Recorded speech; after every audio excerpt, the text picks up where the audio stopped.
نحمده ونصلي على رسوله الكريم اما بعد فاعوذ بالله من الشيطان الرجيم بسم الله الرحمن الرحيم رب اشرح لي صدري ويسر لي امري واحلل عقدة من لساني يفقهوا قولي۔ اللہ تعالیٰ نے انسان کو بنایا اور وہ انسان کی تمام ضرورتوں سے بہت اچھی طرح واقف ہے۔ انسانوں میں سے کوئی انسان ہمیں اتنا نہیں سمجھتا جتنا ہمیں ہمارا رب سمجھتا ہے، کیونکہ ہم اس کی تخلیق ہیں۔ اسی طرح اس کے علاوہ کوئی اور ایسا نہیں ہو سکتا جو ہمارا ایسا خیر خواہ ہو جیسا خیر خواہ وہ ہے۔ کوئی ہم سے اتنی محبت نہیں کر سکتا جتنی محبت وہ ہم سے کرتا ہے۔ کوئی ہمارے لیے اتنا مہربان نہیں ہو سکتا جتنا وہ ہمارے لیے مہربان ہے، کیونکہ اس نے ہمیں بنایا ہے، ہم اس کی تخلیق ہیں، ہم اس سے بلانگ کرتے ہیں۔ اس نے جہاں ہماری جسمانی ضروریات کے لیے بہت کچھ پیدا کیا، زمین و آسمان تک کی بہت سی چیزیں ہماری خدمت میں لگی ہوئی ہیں، وہاں اس نے ہماری رہنمائی کے لیے، ہماری عقل کی رہنمائی کے لیے، ہماری ہدایت کے لیے رسول بھیجے، کتابیں بھیجی۔ کوئی بھی انسان اس وقت تک سیدھے رستے پر ہو نہیں سکتا جب تک وہ زندگی گزارنے کے لیے رہنمائی اللہ کی بھیجی ہوئی کتاب اور اس کے بھیجے ہوئے رسولوں سے نہیں لیتا۔ عقل دھوکہ کھا سکتی ہے، پیغمبر دھوکہ نہیں کھاتے، وہ اللہ کی حفاظت میں ہوتے ہیں۔ کتاب کو قیامت تک کے لیے محفوظ کر دیا گیا ہے، یعنی قرآن مجید، لہذا اس میں کوئی باطل داخل ہو ہی نہیں سکتا۔ لا یأتیہ الباطل من بین یدیہ ولا من خلفہ، نہ آگے سے آ سکتا ہے نہ پیچھے سے آ سکتا ہے۔ لا تبدیل لکلمات اللہ، اللہ کے کلمات تبدیل نہیں ہو سکتے۔ حق محفوظ کر دیا گیا ہے اور حق موجود ہے ہم سب کے لیے کہ ہم اس سے استفادہ کریں۔ لیکن عام طور پر ہوتا کیا ہے، یہ ساری باتیں جاننے، بوجھنے، سمجھنے کے باوجود ہم پھسلتے رہتے ہیں۔ ہم اپنی خواہشات سے مجبور ہو کر، اپنے نفس سے مجبور ہو کر ایسے کام کرنے میں لگے رہتے ہیں جو اللہ تعالیٰ کو ناراض کرتے ہیں، لیکن اس کے ساتھ خود ہمارے اپنے لیے بہت نقصان دہ ہوتے ہیں۔ ہم خود ایک ایسے بوجھ تلے دبتے چلے جاتے ہیں جو ہمارے ہی لیے ہلاکت خیز ہوتا ہے۔ اس لیے بہت ضروری ہے کہ ہم اپنے اس بوجھ کو دور کریں اور ہم زندگی اس طرح بسر کریں جس طرح ہمارا رب ہم سے چاہتا ہے، تاکہ ہم دنیا کے نقصان سے بھی بچ سکیں اور آخرت کے نقصان سے بھی۔ عموماً جب اللہ تعالیٰ کی اطاعت یا عبادت کی بات ہوتی ہے تو ہم بعض اوقات یہ سمجھتے ہیں کہ شاید ہم پر کوئی بوجھ ڈال دیا گیا یا ہمیں مشکل میں ڈال دیا گیا اور شاید اس کا کچھ فائدہ کسی اور کو ہو، لیکن ہم یہ بھول جاتے ہیں کہ اللہ تعالیٰ کی عبادت میں اللہ کا کوئی فائدہ نہیں، کیونکہ اس کو تو ضرورت ہی نہیں ہے۔ زمین و آسمان کی ہر چیز اس کی عبادت میں لگی ہوئی ہے، ہم نہ بھی جھکے تو اسے کوئی فرق نہیں پڑتا۔ لیکن جب ہم نہیں جھکتے یا جس کام کے لیے ہمیں پیدا کیا گیا ہے ہم وہ نہیں کرتے تو یہ ہمارے ہی لیے نقصان دہ ہو جاتا ہے۔ وہ کیا نقصانات ہیں؟ ان کی ایک لمبی تفصیل ہے کہ انسان جب اللہ کی نافرمانی کرتا ہے، گناہ کا کام کرتا ہے، تو اس کو دنیا میں بھی کن کن مشکلات سے گزرنا پڑتا ہے، وہ کون کون سے دکھ اٹھاتا ہے، کون کون سی تکلیفیں اس پر آتی ہیں اس کے اپنے گناہوں، اس کے اپنے ہاتھوں کی کمائی کی وجہ سے، اور پھر بھی انسان نہیں سمجھتا کہ یہ اس کے ساتھ کیوں ہو رہا ہے۔ جب کوئی مشکل آتی ہے، تکلیف آتی ہے، تو ہمیں سمجھ نہیں آتی کہ تکلیف کیوں آئی ہے۔ اسی طرح یہ ہے کہ انسان جتنے جتنے گناہ کرتا جاتا ہے اس کا دل اتنا ہی سیاہ ہوتا جاتا ہے اور اس کے دل کی روشنی ختم ہونے لگتی۔ اللہ نے ہر انسان کو ہدایت پر پیدا کیا ہے، فطرت پر پیدا کیا ہے، لیکن انسان جب اللہ کی نافرمانی کے کام کرتا ہے تو اس کا دل سیاہ ہونے لگتا ہے۔ دل کی خرابیوں اور ان کی اصلاح پر بہت سی کتابیں لکھی گئی۔ ان کتابوں میں سے ایک کتاب الداء والدواء امام ابن القیم الجوزیہ کی ہے کہ بیماری اور اس کا علاج۔ یہ کتاب دل کی بیماریوں اور ان کے علاج سے متعلق ہے اور بہت زبردست کتاب ہے۔ اس کتاب کا ایک باب میں آپ کے ساتھ شیئر کروں گی اور اس کے بعد میں آپ سب کو ریکمینڈ کروں گی کہ آپ اس کتاب کا مطالعہ ضرور کریں. اگر آپ اردو پڑھ سکتے ہیں تو اردو میں ہے، عربی پڑھ سکتے ہیں تو بہت ہی اچھا ہے، کیونکہ اوریجنل کتاب جو عربی میں ہی ہے، الداء والدواء. اور اگر آپ عربی اور اردو دونوں نہیں پڑھ سکتے تو انگلش میں بھی ایک ابریڈ سا ورژن ہے، اتنا اچھا نہیں ہے وہ، اس کا حق ادا نہیں کیا کتاب کا، لیکن بہرحال کچھ نہ کچھ فائدہ ہو سکتا ہے. اور اگر آپ اردو سمجھ سکتے ہیں تو میں نے اس کو پڑھا کر اس کی آڈیو ریکارڈنگ بھی کی ہے، ساتھ ساتھ ایکسپلین بھی کیا کہ کچھ عبارتیں مشکل ہوتی ہیں تو عام طور پر لوگ پڑھنے میں پھر گھبراتے ہیں. بہرحال اس کا ایک باب میں نے آج سلیکٹ کیا ہے آپ کے ساتھ شیئر کرنے کے لیے، اور وہ ہے دل پر گناہ کے اثرات. یعنی جب ہم اللہ کی نافرمانی کرتے ہیں تو خود ہمارے دل پر کیا اثر ہوتا ہے. اور یہ آپ کو معلوم ہے کہ دل ہمارے جسم کے اندر ایک سردار کی حیثیت رکھتا ہے یا ایک کنٹرولنگ اتھارٹی ہے. جو کچھ دل میں ہوتا ہے وہ سب کچھ ہمارے اعضاء پر آتا ہے. اگر ہمارے دل کے اندر خوشی ہو تو وہ ہمارے سارے جسم میں پھیل جاتی، اور اگر دل میں غم ہو تو وہ سارے جسم میں آتا ہے، اور اگر دل میں کوئی تکلیف ہو، اضطراب ہو، قلق ہو، پریشانی ہو تو اس کا اثر بھی سارے جسم پر آتا ہے. نبی صلی اللہ علیہ وسلم نے بھی فرمایا تھا کہ الا ان فی الجسد مضغہ، خبردار جسم کے اندر ایک گوشت کا لوتھڑا ہے. اذا صلحت صلح الجسد کلہ، اگر وہ ٹھیک ہو گیا مضغہ تو ہر چیز ٹھیک ہو گئی. واذا فسدت فسد الجسد کلہ، اور اگر وہ بگڑ گیا، وہ خراب ہو گیا تو باقی سب کچھ بگڑ گیا. ہم باقی اعضاء کے ساتھ، یعنی باقی جو ہماری لمس ہیں ان کے ساتھ اللہ کی اطاعت اور عبادت کر ہی نہیں سکتے جب تک دل سلیم نہ ہو، دل درست نہ ہو، دل ہدایت پر نہ ہو، دل کے اندر ایمان نہ ہو. یہ ہم سب پر بہت لازم اور ضروری ہے کہ ہم دلوں کی اصلاح کے لیے باقاعدہ کوشش کریں، مجاہدہ کریں اپنے ساتھ. جب ہم دین کی طرف آتے ہیں تو عام طور پر ہماری ساری توجہ کس طرف لگ جاتی ہے؟ ظاہر پہ، ریچولز پہ. مجھے اس سے انکار نہیں ہونا چاہیے، وہ بھی دین کا ایک حصہ ہے. اللہ کی مرضی کے مطابق جتنے بھی کام ہو سب عبادت ہے. لیکن اگر دل خراب ہے، نیت خراب ہے، اخلاص کی بجائے ریاکاری ہے، ایمان کی بجائے نفاق ہے، دل کی سلامتی کی بجائے وہاں پر مرض ہے، جیسے سورۃ البقرہ کے شروع میں آتا ہے فی قلوبہم مرض، منافقین کے بارے میں کہ ان کے دلوں میں بیماری ہے. فزادہم اللہ مرضا، تو اللہ نے ان کی بیماری کو اور زیادہ بڑھا دیا ہے.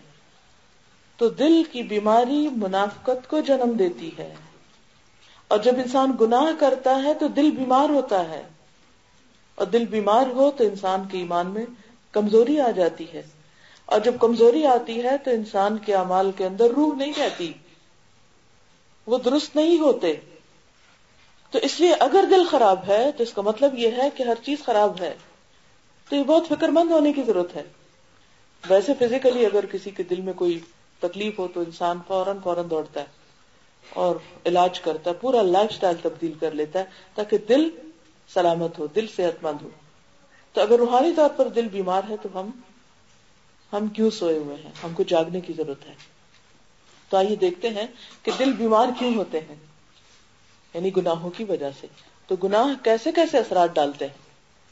یہ لکھتے ہیں کہ معاصی اور گناہوں پر اللہ تعالیٰ نے جو عقوبتیں اور سزائیں مقرر فرمائی ہیں ان پر غور کیجیے، ان کے اسباب پہ نظر ڈالیے، پھر ان کی وجہ سے اپنے آپ کو گناہوں کے چھوڑنے کی طرف بلائیے. یعنی کہ اگر یہ کنیکشن سمجھ میں آ جائے، پورا سرکل اگر آپ کی سمجھ میں آ گیا ہے کہ گناہ کی وجہ سے دل بیمار ہے تو سارے اعمال خراب ہیں، تو پھر ہم ضرور کوشش کریں گے اپنے اعمال کی درستگی کے لیے کس کی طرف؟ دل کی صحت کی طرف. اور پھر دیکھیے کہ روٹ کیا ہے، کیوں بیمار ہے دل. کیونکہ یا تو دل ایمان سے بھرپور ہوگا، یا اس کے اندر نفاق ہوگا، یا وہ روشن ہوگا، یا وہ اندھیرے میں ہوگا، یا وہ قلب مطمئنہ ہوگا، یا وہ قلب مضطرب ہوگا، یا وہ قلب ایسا ہوگا کہ جس کے اندر اللہ پر توکل، یقین اور اعتماد ہوگا، یا وہ شیکی ہوگا اور انسان اللہ کے بارے میں شک میں ہوگا، یا اس کے جب دعا بھی کرے گا تو اس میں بھی روح نہیں کہ میری تو دعا شاید قبول نہ ہو.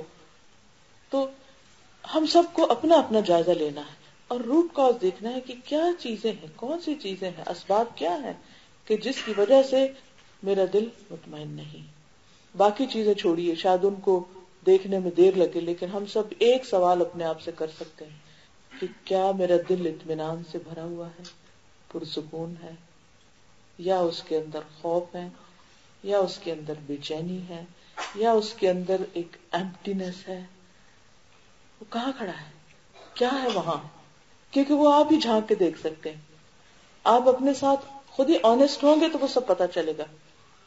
کیونکہ اگر وہ ایمپٹی ہے، اگر کسی چیز میں دل لگتا نہیں، تو ایسی صورت میں پھر بہت ضروری ہے کہ ہم فکر مند ہو جائیں اور کچھ کرنے کی طرف چلیں.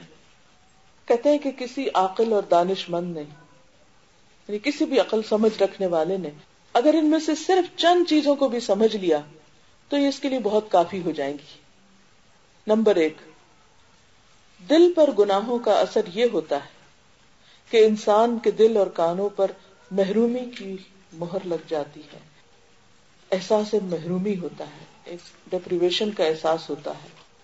آنکھوں پر پردے پڑ جاتے ہیں، دل پہ تالا لگ جاتا ہے، دل پردے میں دب جاتے ہیں، زنگ آلود ہو جاتے ہیں، دل اور آنکھیں الٹ جاتی. گناہ انسان اور اس کے دل کے درمیان حائل ہو جاتے ہیں اور اس کو اللہ کے ذکر سے غافل کر دیتے ہیں. اس میں پھر اس کا دل نہیں لگتا، وہ اس کو خود اس کی اپنی جان سے غافل کر دیتے ہیں. گناہ سینوں کو تنگ کر دیتے ہیں، دل کو بھیجتے ہیں، حق سے بھٹکا دیتے ہیں، غلط راہ پر لگا دیتے ہیں اور دل الٹ کر رہ جاتے ہیں. پھر خیر اور حق کی بات اس کے اندر نہیں جاتی، اس سے وہ دور بھاگتے ہیں. یہ جو میں نے آپ کو کرائیٹیریا دیا نا کہ اپنے اندر خود پوچھ کر دیکھیے کہ دل کی کیفیت کیا ہے، یہ اس لیے دیا کہ قرآن مجید میں اللہ تعالیٰ فرماتے ہیں الا ان اولیاء اللہ لا خوف علیہم ولا هم يحزنون. اللہ کے دوستوں کی پہچان کیا؟ کہ ان کے دلوں میں خوف اور غم نہیں ہوتا. یہ قدرتی بات ہے کہ وقتی طور پر آپ کسی ایسی خبر کو سنیں کہ جس سے ڈرنے کی ضرورت ہے، زلزلہ آنے لگے تو یہ کیسے ہو سکتا ہے کہ خوف نہ آئے؟ لیکن اس خوف کے اندر بھی ان کے اندر ایک خاص قسم کا اطمینان ہوتا ہے. دیکھیے آج زلزلہ نہیں تو کل تو قیامت کے دن آنا ہے نا. آج کوئی بلند چیخ جو ہے وہ ہمیں دہلا دیتی ہے تو کل قیامت کی چیخ تو اس سے بھی کہیں بڑی ہے. آج اگر کوئی چیز ہمیں پریشان کرتی تو کل کا دن تو اس سے بھی زیادہ پریشانی کا دن ہے. تو ہاؤ ڈو وی ریئیکٹ؟ ہمارے رسپانسز کیا ہوتے ہیں؟ جب ہم کوئی بری خبر سنتے ہیں تو کیا رسپانس ہوتا ہے؟ جب کوئی ہم دھماکہ سنتے کیا رسپانس ہوتا ہے؟ جب کوئی ہم خوف دلانے والی چیز کے بارے میں جانتے ہیں تو ہمارا رسپانس کیا ہوتا ہے؟ اس وقت اپنے دل سے پوچھیں کہ کیفیت کیا ہے. مثلا کسی کی وفات کی خبر سنی، دل کی کیفیت کیا ہے؟ کسی کے نقصان کی خبر سنی، دل کی کیفیت کیا ہے؟ اس کو ہم نے کیسے ایکسپٹ کیا؟ اس کے اوپر ہم نے کیا ریئیکٹ کیا؟ یہاں سے پتا چلتا ہے کہ ہمارے دل کی حالت کیا ہے. اگر واقعی اس کے اندر ایمان ہوگا، تقوی ہوگا، توکل ہوگا، اخلاص ہوگا تو سارے رسپانسز بہت پازیٹیو ہوں گے. اور اگر ان چیزوں سے دل خالی ہوگا تو رسپانسز بہت نیگیٹو ہوں گے، بہت نیگیٹو. ویسے میں کبھی سوچتی ہوں کہ انسان کو حق کیا ہے اللہ کے کسی بھی فیصلے پہ ناراض ہونے کا؟ کون سی چیز ہے ہماری؟ کون سی چیز ہماری ہے؟ کیا یہ جو ہاتھ ہیں ہمارے پاس یہ بھی ہمارے ہیں؟ ہم نے بنائے، ان کو ہم ترقی دے رہے ہیں. تو بات یہ ہے کہ ہمیں اللہ تعالیٰ کے کسی بھی فیصلے پر ناراض ہونے کا حق کیا ہے؟ اگر وہ کوئی بھی چیز ہم سے لیتا ہے تو وہ لے سکتا ہے، وہ چاہے تو ہماری ساری اولاد لے جائے، ہمیں ناراض ہونے کا کوئی حق نہیں. ٹھیک ہے، اولاد کی محبت اس نے ہمارے دل میں ڈالی، اور اگر اس میں سے کوئی چیز جدا ہو جاتی ہے ہم سے تو آنسو بہنا ایک دل کی نرمی کی علامت ہے. لیکن زبان سے کوئی ایسا لفظ نہیں نکلے گا کہ جس سے وہ ناراض ہو. اگر جو مال اس نے دیا وہ واپس لے لے تو ہمیں ناراض ہونے کا کوئی حق نہیں ہے. دل میں پھر بھی رضامندی ہوگی.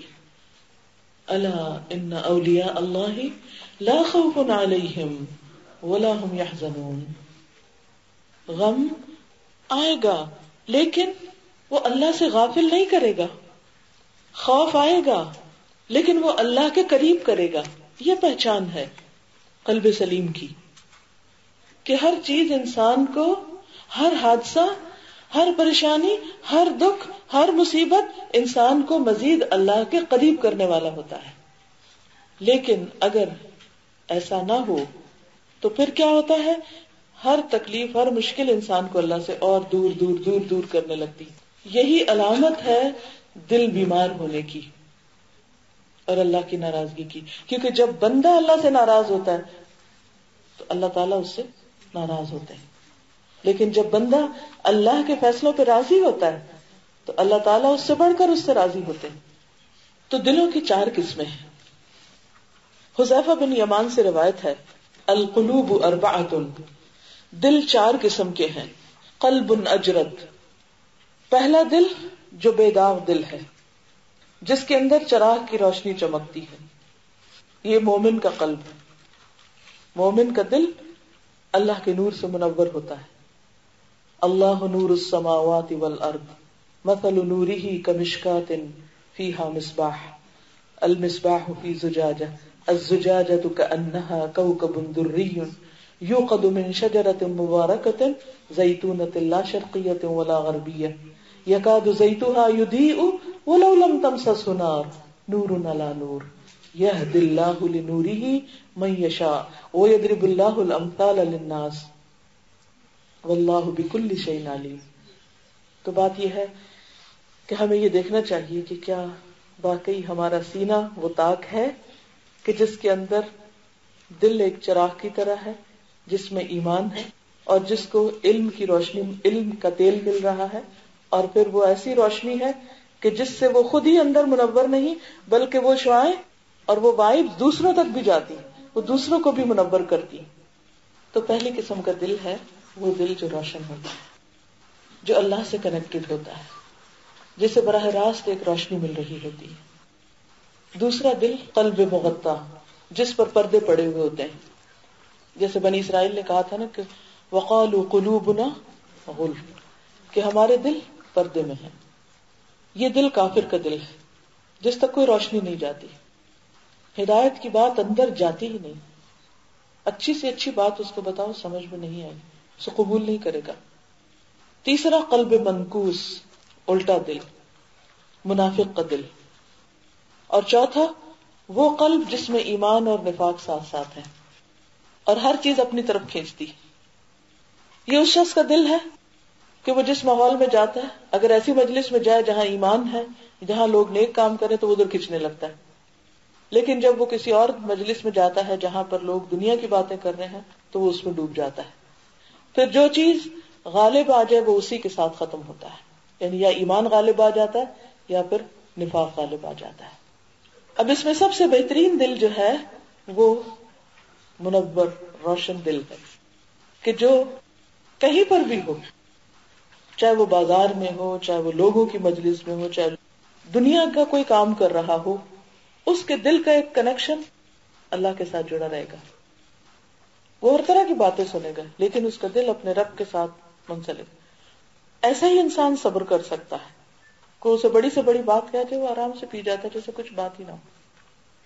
ایسا ہی دل بڑے بڑے صدموں پر پرسکون رہتا ہے. ایسا ہی دل بڑے بڑے نقصانات پر اللہ کی رضا سمجھ کر راضی ہو جاتا ہے، وہ اللہ سے ناراض نہیں ہوتا. اللہ سبحانہ وتعالیٰ فرماتے ہیں وَمَن يُؤْمِن بِاللَّهِ يَهْدِ قَلْبَهُ، جو اللہ پر اعتماد کرتا ہے، اللہ پر ایمان رکھتا ہے، اللہ اس کے دل کی رہنمائی کرتا ہے، اس کو راہ دکھاتا رہتا ہے. ہر صدمے، ہر غم، دکھ، تکلیف، پریشانی، کنفیوژن، ہر موقع پر اللہ تعالیٰ اس کو سیدھا راہ دکھا دیتا ہے. اس کو پتہ چل جاتا ہے کہ جانا کس طرف ہے، وہ بھٹکتا نہیں ہے.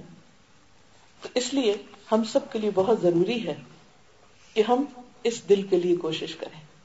الحمدللہ اللہ نے ہم سب کو ایمان کی دولت سے نوازا، اس لیے دوسری قسم کے دل کا تو ڈر نہیں. ہاں، دل کی ہدایت کے لیے کثرت سے دعا مانگنی چاہیے. نبی صلی اللہ علیہ وسلم کے بارے میں حضرت ام سلمہ سے پوچھا گیا کہ سب سے زیادہ کیا دعا مانگتے تھے آپ؟ تو انہوں نے کیا بتایا؟ آپ دعا مانگتے تھے اللہم یا مقلب القلوب ثبت قلبی علی دینک، اے اللہ جو دلوں کو الٹ پلٹ کرتا ہے میرے دل کو دین پر جما دے، یعنی اس کو حق پر ثابت کر دے، وہ سیدھا رہے. اگر اللہ کے رسول صلی اللہ علیہ وسلم اپنے دل کے لیے یہ دعا مانگتے تو ہمیں کیا کرنا چاہیے؟ کوشش کے ساتھ ساتھ یہ دعا کثرت سے مانگنی چاہیے. تیسری چیز جو ہے نفاق، جس میں انسان کے اندر قطعاً دین سے کوئی دلچسپی نہیں ہوتی، اگر ہو بھی تو صرف ظاہریت کی حد تک تھوڑی بہت، کسی کو مجبور کرنے پہ تھوڑا سا کچھ کر لیا، اور جب اپنی مرضی پہ ہوئے تو دین سے کسی قسم کا کوئی انٹرسٹ نہیں. یہ تو انتہائی خطرناک چیز ہے، کیونکہ یہ منافق کا دل ہے، اور اس دل کے بارے میں اللہ تعالیٰ قرآن مجید میں فرماتے ہیں کہ ان کے دلوں میں بیماری، یہ بیماری ان کو دین کے معاملے میں دلچسپی لینے ہی نہیں دیتی. یہ بالکل ایسے ہی آپ دیکھیے کہ جیسے ایک بیمار شخص ہوتا ہے نا تو اس کی زبان کا ذائقہ بدل جاتا ہے، اسے آپ کچھ بھی کھلائیں تو وہ کیا کہتا ہے؟ بے مزہ ہے، مزہ نہیں آتا اس کو. تو اسی طرح جو منافق کا دل ہوتا ہے اس کو اللہ کے ذکر میں مزہ نہیں آتا، دین کی بات میں مزہ نہیں آتا، دین کی مجلس میں اس کا دل نہیں لگتا، وہ وہاں بیٹھ کر بھی پریشان رہتا ہے، بے چین رہتا ہے کہ کب یہ سب کچھ ختم ہو. مسجد جانے کو دل نہیں مانے گا اس کا، قرآن پڑھنے کی طرف دل نہیں راغب ہوگا. اسی لیے آپ دیکھیے کہ سورۃ الناس میں کیا آتا ہے؟ قل اعوذ برب الناس ملک الناس الہ الناس من شر الوسواس الخناس الذی یوسوس فی صدور الناس من الجنۃ والناس. اس میں آپ دیکھیے کہ صدور کی بات ہے، سینے کی بات ہے، جس کے اندر دل ہے. تو شیطان کا ایکسس کتنا ہے؟ بس وہ سینے تک جاتا ہے جس کے اندر دل ہے. جو دل محفوظ ہوتا ہے، قلب سلیم سلامت دل ہوتا ہے، اس کے اندر شیطان کی وسوسے اثر نہیں کرتے، وہ فائٹ بیک کرتے ہیں اور جلا کے رکھ دیتے ہیں ان وسوسوں کو. لیکن جو بیمار دل ہوتا ہے اس کے اندر ریزسٹنس نہیں ہوتی، تو پھر جو بھی وسوسہ آتا ہے ہر تیر اس کے اوپر جا کے لگتا ہے. اور جو منافق دل ہوتا ہے پھر شیطان آ کر اس کے اوپر قابض ہو جاتا ہے، اس کے اوپر کنٹرول کر لیتا ہے. اور یہی وہ کیفیت ہوتی ہے کہ جس میں آپ اگر کسی کو بعض اوقات جیسے بچے ہیں، اگر ان کو آپ دین کی طرف نہیں بلاتی، بہت لیٹ ایج میں اگر آپ ان کو دین کی باتیں بتانے لگتے ہیں تو ان کا ریئیکشن آپ نے دیکھا ہوگا کہ وہ کتنا ریبیل کرتے ہیں، سننا ہی نہیں چاہتے. تو یہ جو بیمار دل ہوتا ہے وہ حق کی بات، خیر کی بات، بھلائی کی بات سننا ہی نہیں چاہتا، اس سے سخت بیزار ہوتا ہے. اور جو چوتھی طرح کا دل ہے جس میں دونوں چیزیں ساتھ ساتھ چل رہی ہیں، دونوں چیزیں برابر میں ہیں، کبھی ایمان غالب آ جاتا ہے، کبھی نفاق غالب آ جاتا ہے، اکثریت کا حال یہی ہوتا ہے. اسی لیے ہم میں سے بہت سے لوگ بار بار یہ شکایت کرتے ہیں کہ ہم بہت پھسل جاتے ہیں، ہم سوچتے ہیں ہم ٹھیک کریں، ہم اپنے ساتھ عہد کرتے ہیں، پھر پھسل جاتے ہیں، پھر پھسل جاتے ہیں، تو کیا کریں؟ تو اس کے لیے یہ ہے کہ جب کہیں پھسلن والی زمین ہوتی ہے، اور یہ دنیا ہے ہی پھسلن والی جگہ، تو اس میں پھر انسان کیسے چلتا ہے؟ سنبھل سنبھل کے، سہارا پکڑ پکڑ کے. حتیٰ کہ جیسے ایک پہاڑ چڑھنا ہوتا ہے تو آپ نے کلائمبرز کو دیکھا ہوگا کہ کس طرح رسیاں پکڑ پکڑ کے آخر چڑھ ہی جاتے ہیں. بس آپ یہی سمجھیے کہ اس زندگی میں بھی ہمیں اسی طرح اس پھسلن میں رسیاں پکڑ پکڑ کے کبھی اس کو پکڑا، کبھی اس کو پکڑا، کبھی اس کو پکڑا، پکڑ پکڑ کے اوپر چڑھتے جانا ہے. اور اس کے لیے کیا ضروری ہوتا ہے؟ ایسے لوگوں کا ساتھ ضروری ہوتا ہے، صحبت صالح ضروری ہوتی ہے، نیک مجلسوں میں جانا ضروری ہوتا ہے. یہ وہ ساری رسیاں ہیں.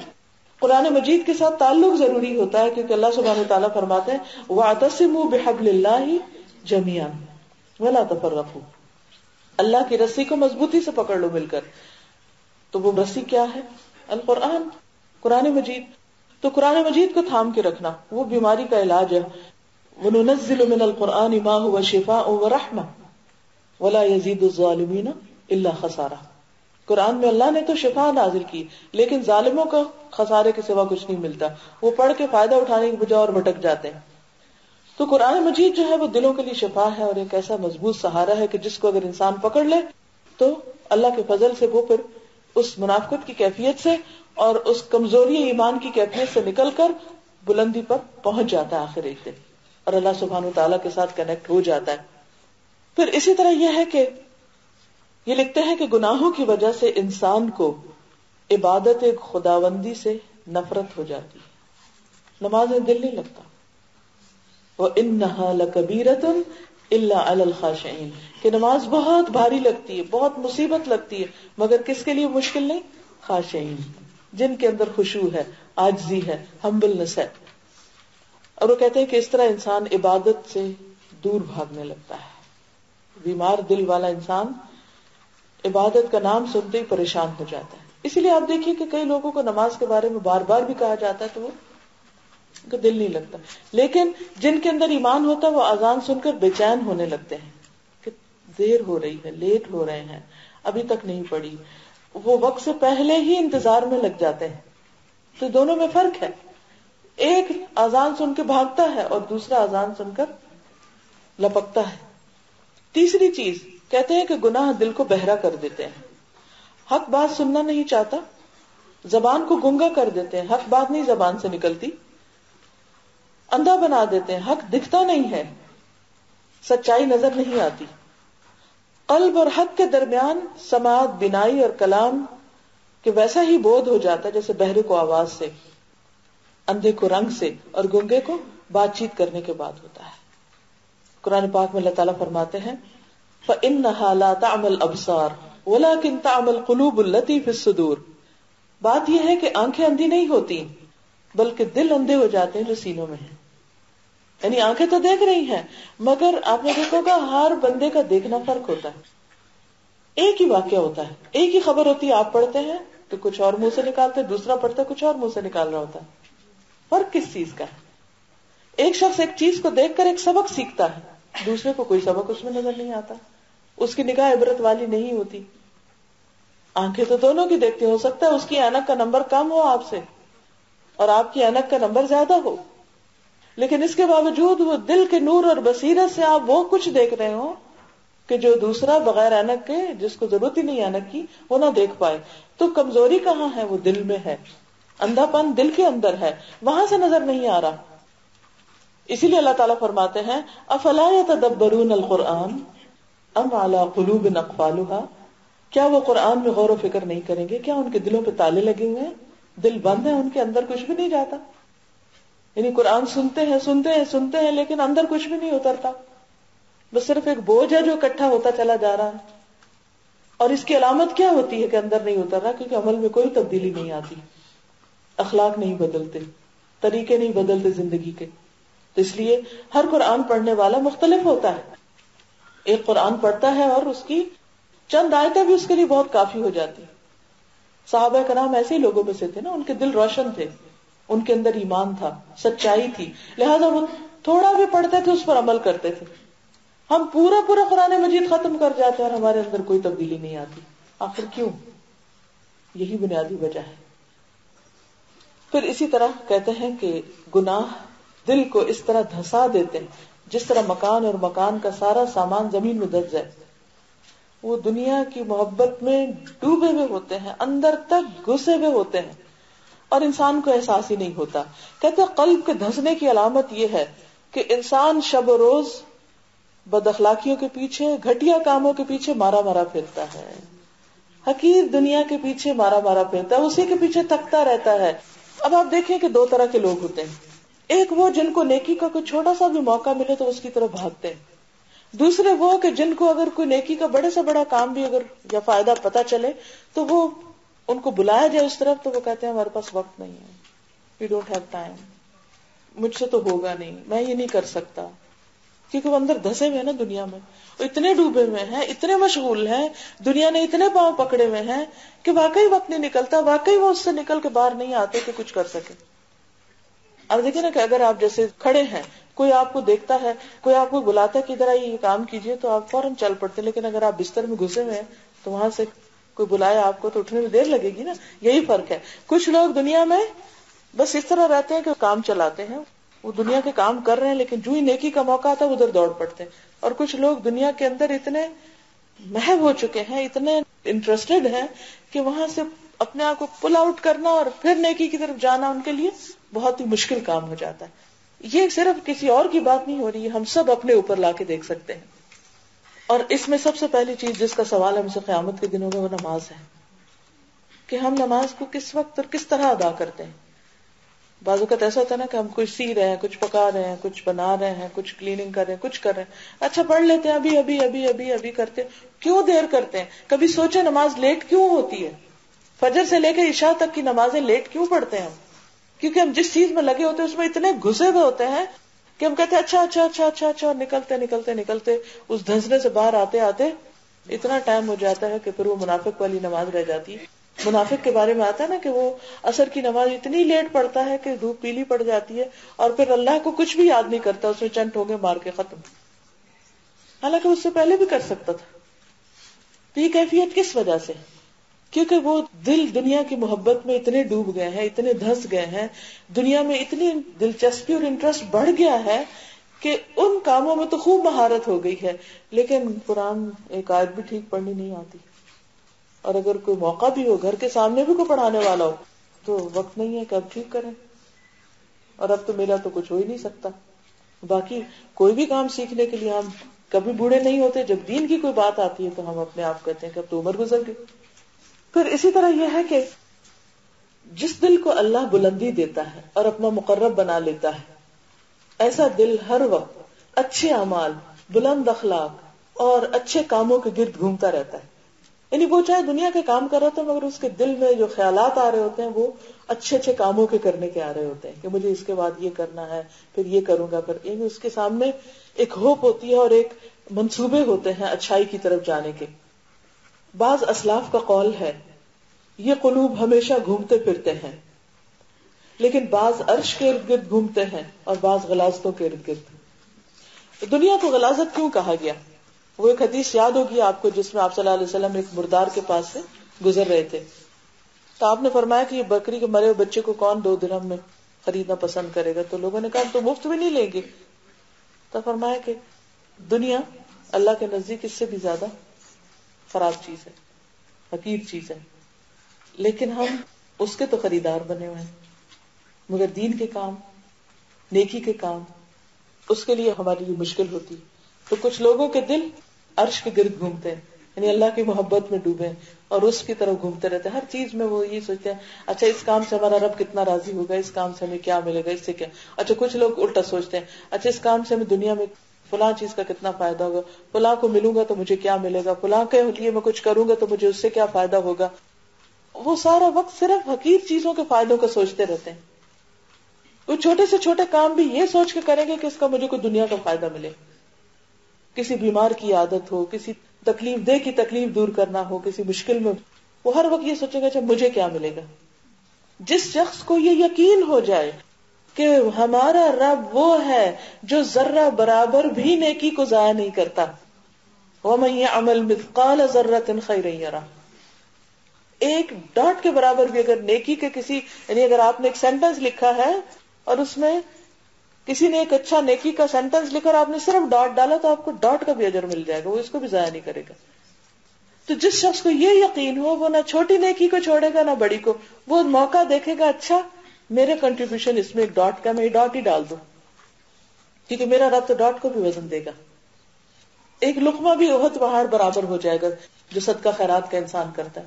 اچھا ہم سوچتے رہتے ہیں اچھا کوئی موقع آئے گا نا پھر بڑا سا کوئی زیادہ بڑا صدقہ کریں گے، اور اگر نیکی کے چھوٹے چھوٹے موقع آتے ہیں، مثلا دینار 2 دینار کی بات ہے، تم کہتے ہیں اس سے کیا بن جائے گا. آج میں صبح میل سے اپنی چیک کر رہی تھی تو ایک میل تھی، چائنا کا کوئی علاقہ تھا یا کچھ، تو وہ ایک شخص تھا جو 93 ایئرس کی عمر میں شاید فوت ہوا، اور اس نے 90 ایئرس تک سائیکل چلایا. جو کچھ وہ کماتا تھا وہ اس کو جمع کر کے ایک اسکول تھا جس کے 300 بچوں کی فیس دیتا تھا، اور خود معمولی سا کھانا کھاتا تھا، اور باقی ساری منی سیو کر کے وہ ان کو پڑھانے پہ اس نے لگا دی، اور اس طرح ایک طرح سے پورا گاؤں روشن کر دیا. ہم لوگ بھی بہت سے ایسے دنیا میں علاقے ہیں جہاں جہالت ہے، اسکول نہیں، ٹیچر نہیں، بچوں کے پاس کتابیں نہیں، فیس نہیں. ہم بہت کچھ ان کے لیے کر سکتے ہیں، لیکن ہم سوچتے ہیں اچھا ہمارے سے کیا ہوگا. جب میں کینیڈا میں تھی میں ہمیشہ وہاں $10 کا شاید دودھ کا ڈبہ آتا تھا، تو میں کہتی تھی کہ کسی ایک دن دودھ مس کر لو، یا جوس کا، دودھ تو خیر بیسک چلو نیڈ صحیح، جوس تو ہم پانی بھی پی سکتے ہیں نا، لگژری کے لیے پیتے ہیں. ایک دن کا جوس مس کر لو اور اس ایک دن کے پیسے کو آپ کسی چیریٹی میں لگا دو. کوئی بھی کہیں بھی کوئی بھی اچھا کام کر رہا ہے، یہ سمجھو کہ ایک دن جوس نہیں پیا، اور ایک دن جوس نہیں پیئیں گے نہیں مریں گے، کچھ بھی نہیں ہوگا. آپ دیکھیں کہ کتنا زیادہ کوک پیپسی اس کی کیا نیوٹریشنل ویلیو ہے کوئی؟ کچھ بھی نہیں، بس مزے کے لیے پیتے ہیں نا. اگر ہم ایک دن کی کوک مس کر دیں، ایک دن کا جوس مس کر دیں، ایک دن کا پیپسی نہیں لیں، کیا ہو جائے گا؟ کچھ بھی نہیں. کسی دن بھی آپ گروسری کرنے کے لیے جائیں تو جب آپ چیزیں اٹھا رہے ہو تو صرف ایک چیز اس کی قیمت دیکھ لیں شیلف سے، اٹھائے نہیں، اس کی قیمت کا صرف اتنا آپ صدقہ ڈال دیں. کتنی دفعہ ایسا ہوتا ہے جو ہم خرید کے لاتے سارا یوز تھوڑی کرتے ہیں, کتنا کچھ بنز میں جاتا ہے, کتنا کچھ اوور ڈیٹ ہو جاتا ہے, کتنا کچھ ضائع ہو جاتا ہے. اگر ہم صرف اتنا ہی سوچ لیں کہ ہم نے ہر ہفتے یا ہر مہینے بس اتنا صدقہ کرنا ہے. اچھا بعض اوقات کوئی ہمیں بتاتا ہے نا کہ فلاں کام, کوئی پروجیکٹ چلا رہا ہوتا ہے, کوئی ہمیں بتاتا ہے, تو بس لوگوں کو تو مانگنے کی عادت پڑ گئی ہے, آج اس کام کے لیے پیسے دے دو, آج اس کے لیے دے دو. شکر نہیں کرتے کہ کسی نے موقع دیا ہے کہ ہم کچھ کر سکیں. ہم خود کچھ نہیں کر سکتے, مثلا $1-2 سے میں کیا کر سکتی ہوں, لیکن اگر میں $1-2 کسی کو دے دیتی ہوں, وہ 1-2 دے دیتا ہے, 1-2 وہ ایک جگہ اتنا ہو جائے گا کہ کسی کا گھر بن جائے گا, کسی بھوکے کا پیٹ بھر جائے گا. تو جس شخص کو یہ یقین ہوتا ہے کہ اس کا رب ایک ذرے برابر بھی اس کی نیکی ضائع نہیں کرے گا, اس کے اندر اپنے رب پر توکل اور ایمان اور یقین ہوتا ہے, تو وہ کبھی بھی نیکی کے چھوٹے سے موقع کو بھی ضائع نہیں کرتا.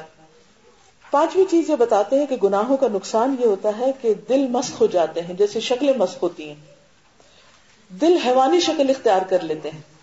کہتے ہیں کہ بعض لوگوں کے دل مسخ ہو کر کتے کی طرح ہو جاتے ہیں, اتنی لالچ ہوتی ہے ان کے اندر. بعض گدھے کی طرح ہو جاتے ہیں, بعض کے دل سانپ کی طرح ہوتے ہیں, ہر ایک کو ڈستے ہیں, بچھو کی صورت. اور یہ انسان کی اخلاق اور طبیعتوں کی وجہ سے ہوتا ہے. اور آپ نے یہ انسانوں کے اندر ایسی خصلتوں والے لوگ بعضوں کا دیکھے بھی ہوں گے. سفیان بن عیینہ نے اس آیت کی یہی تعویل کی ہے, وَمَا مِن دَابَّةٍ فِي الْأَرْضِ وَلَا طَائِرٍ يَطِيرُ بِجَنَاحَيْهِ إِلَّا أُمَمٌ أَمْثَالُكُمْ. جتنے حیوانات زمین میں ہیں, جتنے پرندے اپنے دو پروں پہ اڑتے ہیں, یہ سب بھی تم لوگوں کی طرح امتیں ہیں. یعنی کبھی آپ نے سوچا اچھا اللہ نے کبوتر کیوں بنایا, اچھا اللہ نے یہ کیوں بنایا؟ اکثر غور کرتے ہیں نا ہم سب کہ اس کا کیا رول ہے زمین پر, یہ کیا کرے گا زمین میں, یعنی اس کے بغیر بھی ہم جی رہے ہیں. پچھلے دنوں میں دبئی میں تھی, تو وہاں جب پرندے مائگریٹ کر کے واپس جاتے ہیں نا, تو پھر جو لوگ دانا وانا ڈالتے ہیں تو وہ اترتے بھی ہیں کچھ. تو ایسے نئے نئے رنگ کے میں نے شکل کے پرندے دیکھے جو اس سے پہلے نہیں دیکھے تھے. تو میں سوچی تھی کہ ہمارے تو نظروں سے بھی غائب, ہم نے تو کبھی دیکھے بھی نہیں. کبھی کبھی بائی چانس انسان کسی ایسے علاقے میں ہوتا ہے, جگہ میں ہوتا ہے جہاں کچھ نئی چیز دیکھتا ہے, تو کہتی کہ ہمیں تو پتہ ہی نہیں اللہ نے یہ سب بنایا کیوں, کوئی وجہ ہوگی نا بنانے کی, کیونکہ اللہ تعالیٰ کا کوئی بھی کام بیکار نہیں. سبحان ربی الاعلی کا مطلب ہی یہی ہے, پاک ہے میرا رب جو بہت ہی بلند ہے, ہر خامی سے اور عیب سے پاک ہے. اس سے پاک ہے کہ وہ کوئی بیکار کام کرے اور بیکار چیز پیدا کرے. تو پھر اس کا کیا مقصد ہے, یہ کس لیے ہے, یہ کس لیے, یہ کس لیے, گدھا کیوں بنایا, زرافہ کیوں بنایا, فلاں چیز کیوں بنایا, یہ سب ہمارے لیے بنایا نا. قرآن پاک میں آتا خلق لکم ما فی الارض جميعا. ہم سوچیں, ہم غور کریں, ہم سبق سیکھیں, ہم عبرت پکڑیں. ان سے صرف ضروری نہیں ہوتا کہ کسی چیز کو کھا کے فائدہ اٹھائیں یا کسی چیز کی کھال پہن کے فائدہ اٹھائیں. فائدے کی چیزیں یہ بھی ہے کہ انسان مختلف جانوروں سے مختلف چیزیں سیکھے اور ان کی بری ہیبٹس یا ان کے اندر جو حیوانیت ہے اس حیوانیت کو پہچان کر اپنے اندر وہ حیوانیت نہیں آنے دے. تو یہ ساری چیزیں فائدے کی ہیں, سب چیزیں سیکھنے کی ہیں. تو کہتے ہیں کہ بعض لوگ اسی طرح کے بد اخلاق ہوتے ہیں اور ان کے اندر ایسے ہی جانوروں کی طرح, بعض لوگ گدھوں کی طرح احمق ہوتے ہیں, بعض کبوتروں کی طرح الفت اور انسیت کے خوگر ہوتے ہیں, یعنی لونگ برڈز کی طرح ہوتے ہیں. بعض لوگ اونٹ کا سا کینہ رکھتے ہیں, ان کے دل کے اندر سے کبھی بھی کینہ یا جو بغض یا حسد ہوتا ہے وہ نکلتا نہیں ہے. بعض ایسے ہوتے ہیں جن میں سراسر خیر و فلاح ہوتی ہے. بعض لومڑی کا اخلاق رکھتے ہیں, ہر وقت لومڑی کی طرح مکاریاں اور چالاکیاں کرتے رہتے ہیں, بڑے اسمارٹ بنتے ہیں. تو یہ کہتے ہیں کہ انسان غور و فکر کرے تو یہ چیزیں انسان کو دوسروں کے اندر نظر آ جائیں گی. یہ سب کچھ کیوں ہوتا ہے کہ ایسے لوگوں کے دل ان جانوروں کی طرح ہو جاتے ہیں, کیونکہ اپنی خواہشات اور عادات کی وجہ سے جانوروں کی سطح پر جیتے ہیں. چھٹا نقصان یہ بتاتے ہیں گناہ کا کہ دل الٹ دیے جاتے ہیں.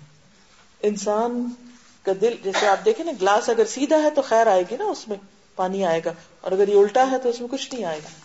تو ایسے ہی کچھ لوگ گناہ کرتے ہیں تو ان کے دل پلٹ دیے جاتے ہیں. پھر اسی طرح یہ ہے کہ بعض دل جو ہے ان کے اندر اللہ اور بندے کے درمیان حجاب آ جاتا ہے. بندہ کہتا ہے میرے دعا کرنے کو دل نہیں کرتا, بس یعنی ایک جھجک آ جاتی ہے اللہ سے. اور یہ اگر دنیا میں آ گئی تو فرمایا کلا انہم عن ربہم یومئذ لمحجوبون. قیامت کے دن ایسے لوگ اللہ کے سامنے نہیں آ سکیں گے, پردہ حائل ہو جائے گا, اور اس طرح اللہ کے دیدار سے ان کی آنکھیں ٹھنڈی نہیں ہوں گی. آٹھویں چیز بتاتے ہیں کہ گناہ زندگی کو تلخ کر دیتے ہیں. گناہ زندگی کو تلخ کر دیتے ہیں، مزریبل کر دیتے ہیں، پریشان کن کر دیتے ہیں. اللہ تعالیٰ کا ارشاد ہے وَمَنْ أَعْرَضَ عَنْ ذِكْرِي فَإِنَّ لَهُ مَعِيشَةً ضَنْكًا وَنَحْشُرُهُ يَوْمَ الْقِيَامَةِ أَعْمَى، اور جس نے ہماری یاد سے منہ موڑا ہم اس کی زندگی تنگ کر دیتے ہیں اور قیامت کے دن بھی ہم اسے اندھا اٹھائیں گے. دنیا میں زندگی تنگ ہونے کا مطلب کیا ہے؟ اس کا مطلب یہ ہے کہ انسان کو ہدایت کی ٹھنڈک، نفس کو اطمینان اور دل اور روح کو خوشی نہیں حاصل ہوتی. اور کچھ بھی ہو انسان کے پاس، مال و دولت کے ڈھیر ہو، لیکن اندر خوشی نہیں ہوتی، ایک ایمپٹینس ہمیشہ رہتا ہے. پھر وہ کہتے ہیں کہ یہ صرف دنیا میں نہیں، قبر میں بھی ہوگی تنگی اور آخرت میں بھی. اس کے برعکس جو نیک کام کرے، فرمایا من عمل صالحا من ذکر او انثى وهو مؤمن فلنحيينه حياة طیبہ ولنجزینهم اجرهم باحسن ما كانوا يعملون. جس نے نیک عمل کیا، مرد ہو یا عورت، وہ ایمان رکھتا ہو، تو ہم دنیا میں بھی اس کو اچھی زندگی بسر کرائیں گے اور آخرت میں بھی ان کے نیک اعمال کا بدلہ ضرور دیں گے. دنیا میں اچھی زندگی کا مطلب بہت بڑا گھر ہونا نہیں ہے، مطلب یہ ہے کہ گھر چھوٹا سا بھی ہو مگر اس کے دل کے اندر کی جو خوشی ہے اور اطمینان ہے اور سکون ہے اور سرور ہے وہ اس کو نصیب ہوگا. ایک اور آیت میں آتا ہے للذین احسنوا فی ہذہ الدنیا حسنہ، جو اچھے کام کرتے ہیں ان کو اس دنیا میں بھی بھلائی ملتی ہے. وَلَدَارُ الْآخِرَةِ خَيْرٌ، اور آخرت کا گھر بہت اچھا ہے. وَلَنِعْمَ دَارُ الْمُتَّقِينَ، متقین کا گھر کتنا ہی عمدہ ہے.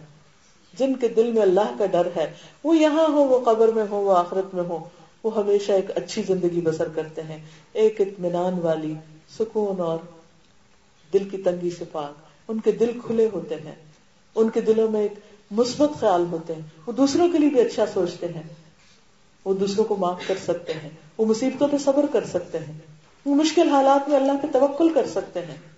حالات باہر کے کتنے بھی خراب ہوں لیکن ان کے دلوں کے اندر ایک جنت بستی ہے. اسی کے بارے میں کسی نے کہا تھا کہ اگر بادشاہ اور بادشاہوں کے بیٹے وہ حالت معلوم کر لیں جس میں ہم ہیں تو اس کے لیے وہ ہم سے تلواریں لے کے جنگ کریں گے. ایک عالم نے کہا تھا جن کو قید کر دیا گیا تھا کہ اگر اس قید میں بھی ہمارے دل کے اندر جو ٹھنڈک ہے اور اطمینان اور سکون ہے، اگر ان کو پتہ چل جائے تو وہ اس خزانے کو اندر سے نکالنے کی کوشش کریں. ایک اور کا قول ہے قلب پر کچھ ایسے اوقات آتے ہیں کہ زبان بے ساختہ چلا اٹھتی ہے. اگر اہل جنت کو ایسی نعمت حاصل ہے تو یقیناً وہ بہترین عیش سے بہرور ہے مگر نہ کچھ نہیں. کسی اور بزرگ کا قول ہے بے شک دنیا میں ایک جنت ہے اور وہ ایسی ہی جنت ہے جیسی آخرت کی. جو آدمی دنیا کی اس جنت میں داخل نہیں ہوا وہ آخرت کی جنت میں بھی داخل نہ ہوگا. اس لیے یہ دل کی ٹھنڈک والی جنت دنیا میں حاصل کرنے کی ضرورت ہے. نیکوکار لوگ مزے کی بہشت میں ہوں گے اور بدکار لوگ دوزخ میں. تو یہ امام ابن القیم لکھتے ہیں کہ یہ جنت اور یہ دوزخ دنیا میں بھی ہے اور وہ دل کے اندر ہے. کیونکہ جب دل سلامت ہوگا تو دل کے اندر نعیم ہوگا، اور اگر دل گناہوں کے بوجھ سے لدا ہوا ہے تو دل کے اندر ایک جہیم ہوگا، جلن، کڑن، گھٹن، پریشانی، دکھ، مصیبت، ہر ایک کے بارے میں بدگمانی اور کہیں کسی پل چین نہیں. لہذا بے حد ضروری ہے کہ ہم سب دلوں کی اصلاح کا پروگرام بنائیں اور اس کے لیے قرآن مجید سے مضبوط تعلق، ذکر الہی اور ذکر الہی کے حلقے، ایسی مجلسوں میں کثرت سے شرکت جہاں انسان کچھ سیکھ سکے. اللہ تعالی ہمیں عمل کی توفیق عطا فرمائے. وآخر دعوانا ان الحمد للہ رب العالمین. دعا کر لیتے ہیں. سبحان اللہ والحمد للہ ولا الہ الا اللہ واللہ اکبر ولا حول ولا قوة الا باللہ العلی العظیم. اللہم صل علی محمد وعلی آل محمد كما صليت على إبراهيم وعلى آل إبراهيم إنك حميد مجيد. اللهم بارك على محمد وعلى آل محمد كما باركت على إبراهيم وعلى آل إبراهيم إنك حميد مجيد. ربنا آتنا في الدنيا حسنة وفي الآخرة حسنة وقنا عذاب النار. ربنا لا تزغ قلوبنا بعد إذ هديتنا وهب لنا من لدنك رحمة إنك أنت الوهاب. ربنا هب لنا من أزواجنا وذرياتنا قرة أعين واجعلنا للمتقين إماما ربنا لا تؤاخذنا إن نسينا أو أخطأنا ربنا ولا تحمل علينا إصرا كما حملته على الذين من قبلنا ربنا ولا تحملنا ما لا طاقة لنا به واعف عنا واغفر لنا وارحمنا أنت مولانا فانصرنا على القوم الكافرين ربنا هب لنا من أزواجنا وذرياتنا قرة أعين واجعلنا للمتقين إماما يا حي يا قيوم برحمتك نستغيث اللهم إنا نسألك من الخير كله عاجله وآجله ما علمنا منه وما لم نعلم ونعوذ بك من الشر كله عاجله وآجله ما علمنا منه وما لم نعلم اللهم إنا نعوذ بك من جهد البلاء ودرك الشقاء وسوء القضاء وشماتة الأعداء اللهم لا مانع لما أعطيت ولا معطي لما منعت ولا ينفع ذا الجد منك الجد لا حول ولا قوة إلا بالله لا إله إلا الله لا إله إلا الله لا إله إلا الله یا رب العالمین یا ارحم الراحمین، جو کچھ ہم نے پڑھا سیکھا ہے ہمیں اس پر عمل کی توفیق عطا فرما. اللہ ہمارے دلوں کو صحت عطا کر، اللہ ہمارے دلوں کی ساری بیماریاں اور نفاق دور کر دے، ہمیں ایمان نصیب فرما، اخلاص نصیب فرما، اپنے پر توکل اور یقین نصیب فرما. اللہ قرآن مجید کی سچی محبت عطا فرما اور اس کو ہمارے دلوں کے اندر اتار دے، ہمارے عمل میں تبدیلی آ جائے اور ہماری آخرت سمجھ جائے. ربنا آتنا فی الدنیا حسنۃ وفی الآخرۃ حسنۃ وقنا عذاب النار. یا اللہ ہمارے بچوں کو ہدایت عطا فرما، اللہ انہیں نیک بنا، انہیں سیدھے رستے پر لگا، انہیں زندگی کا مقصد اور شعور عطا فرما، ان کی نادانیوں کو درست کر دے. یا رب العالمین ہم سب بیماروں کو صحت عطا فرما. یا رب العالمین جو بھی مشکلات ہماری اٹکی ہوئی ہیں ان کو آسان کر دے، جو رزق کی طرف سے پریشان ہیں ان کی پریشانیاں دور فرما، ہم سب کو حرام سے بچا، رزق حلال نصیب فرما. یا رب العالمین ہمارے گھروں میں اطمینان اور سکون پیدا کر دے. یا اللہ ہمارے شوہروں کو بھی اس راستے میں ہمارا مددگار بنا دے. یا اللہ ہمیں دکھی انسانیت کے لیے کچھ کرنے کی توفیق عطا فرما. یا اللہ تو ہم سب کی حفاظت فرما. اللہ زندگی بھی ایمان والی ہو، موت بھی ایمان والی ہو، اور اپنے ملاقات کا شرف نصیب فرمانا اور اپنے دیدار سے محروم نہ کرنا. یا حی یا قیوم برحمتک نستغیث. یا اللہ قبر کے عذاب سے بچانا، دوزخ کے عذاب سے بچانا. اللہ نیک اور صالح لوگوں کی دنیا اور آخرت میں مجلس نصیب فرمانا. یا حی یا قیوم برحمتک نستغیث. اللہم انفعنا بما علمتنا وعلمنا ما ينفعنا وزدنا علما. اللہ ہماری خطاؤں کو ڈھانک دے، ہماری مشکلوں کو آسان کر دے. اللہ تو اس گھر پر اپنی خیر و برکت نازل فرما. جو نیکی کے کام یہ کر رہے ہیں ان میں برکت پیدا کر دے. جتنی بہنیں آئی ہیں ان کا آنا اور بیٹھنا قبول فرما. یا اللہ سب کو اس مجلس کی خیر و برکت نصیب فرما. ربنا تقبل منا انك انت السميع العليم وتب علينا انك انت التواب الرحيم. وصلى الله تعالى على خير خلقه محمد وعلى آله واصحابه واهل بيته اجمعين برحمتك يا ارحم الراحمين. الہی آمین. سبحانك اللهم وبحمدك نشهد ان لا اله الا انت نستغفرك ونتوب اليك. السلام علیکم ورحمۃ اللہ وبرکاتہ.